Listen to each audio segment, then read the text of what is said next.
আজি হঠাৎ এটা কথা মনলৈ আহিল। এইবাৰ বানপানীৰ সময়ত অসমৰ মানুহে যিদৰে আগবাঢ়ি আহিল সেয়া সঁচাকৈ প্ৰশংসনীয়। কোনোবাই ৰাজপথত বাকচ লৈ সাহায্য সংগ্ৰহ কৰিলে, কোনোবাই QR কোড দি অনুদান ল'লে, আন কোনোবাই আকৌ অনলাইনত অভিযান চলে।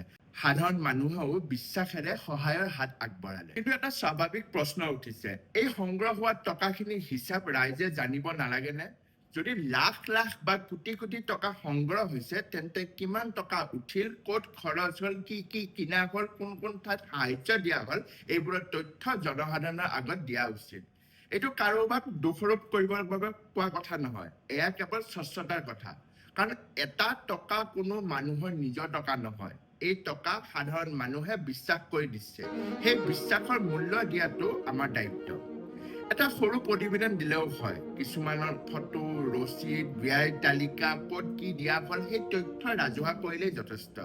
ইয়াৰ ফলত সন্দেহ কমিব, আগন্তুক দিনতো মানুহে আৰু অধিক বিশ্বাসেৰে সাহায্য দিব।